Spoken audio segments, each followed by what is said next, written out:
Welcome to Nasdaq Trade Talks. I'm Jill Malandrino, Global Markets Reporter at Nasdaq.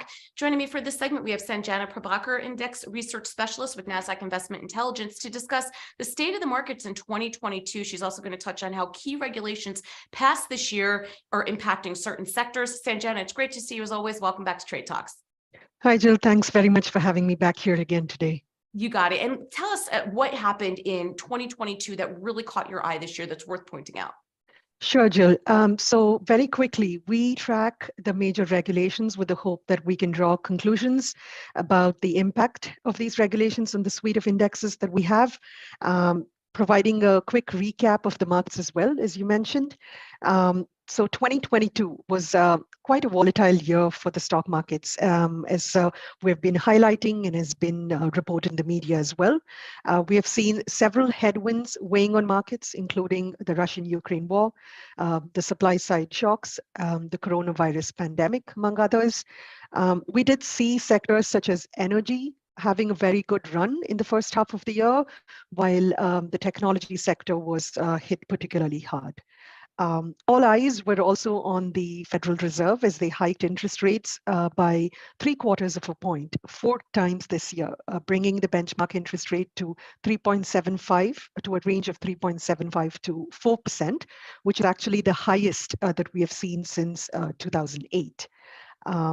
And where we are at today, odds of a recession are very high for the first half of 2023.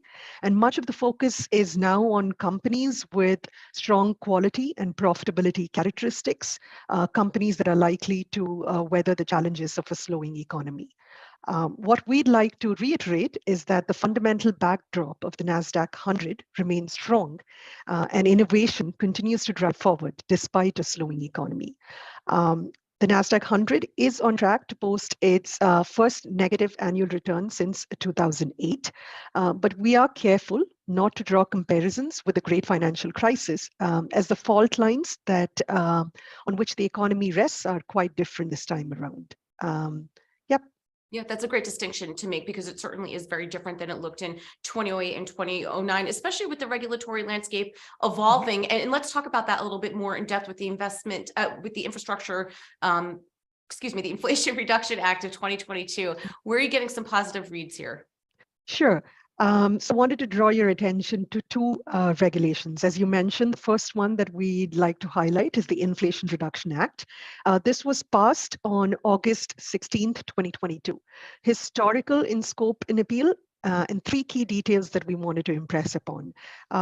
Today, most are already familiar with the ongoing transition to EVs, which is making headlines, and many are closely watching the space as it unfolds.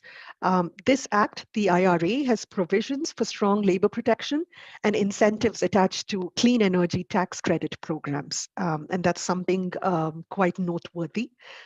It also is looking to make the tax code fairer, for example, by instituting a minimum corporate tax of 15%. And the third detail that we'd like to highlight is that it supports manufacturing jobs by incentivizing domestic production in clean energy technology. So think solar, wind, carbon capture, and clean hydrogen. So how does this act impact the average consumer? And I think that's what everyone is most interested in. It looks to lower the spiraling costs that we have seen this year by reducing prescription drug costs, healthcare costs, energy costs, 3 very important spending buckets for the average consumer. It also looks to make a dent on inflation, which we have all been hearing has been a significant overhang for the economy and the markets this year. So think of the broad-based impact that this is going to have on the economy. And by that, I mean lower unemployment, reduction in fiscal deficit, and lower inflation. And a stronger economy is likely to result in more inflows into the markets. So we think that this is the beginning of a virtuous cycle that is worth highlighting. With respect to the indexes that we have, we see this as a positive read across for the CELS index, which is the Nasdaq Clean Edge Green Energy Index. This has been a top 3 performer in the suite of the Nasdaq thematic tech indexes that we have over the last 10 years. So that was a very quick summary of the IRA. And finally, what about the Chips and Science Act? Yeah, sure. So in the next slide here, I wanted to flag the passage of the Chips and Science Act of 2022 that allocated $52.7 billion for US semiconductor R&D, manufacturing, and workforce development. Also looking to promote innovation in wireless supply chain to the tune of $1.5 billion. So these are very significant sums of money that we are talking about. Again, think of the broad-based impact this is going to have in advancing US leadership in cutting-edge technologies of the futures. So think of artificial intelligence, biotechnology, and computing. And what we think this act hopes to achieve is to reduce the reliance on overseas chip supply chain, increase the authorization to boost the nation's science and technology base, and also providing subsidies to manufacture semiconductors here in the US and address some of the anti-competitive trade practices that we have seen. Also wanted to flag the impact on the markets, the economy, and the indexes, which we are most interested in. We believe that there's a likelihood of a higher GDP due to the boost in semiconductor production, stronger labor market due to new jobs being created, an increase in semiconductor capacity, and creation of sort of regional tech hubs.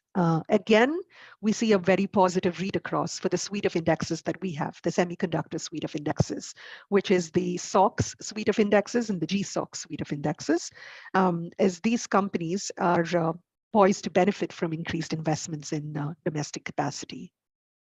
All right. We appreciate the insight. Thanks for joining us on Trade Talks. I'm Jill Malandrino, Global Markets Reporter at Nasdaq. Sure, Jill. Thank you very much.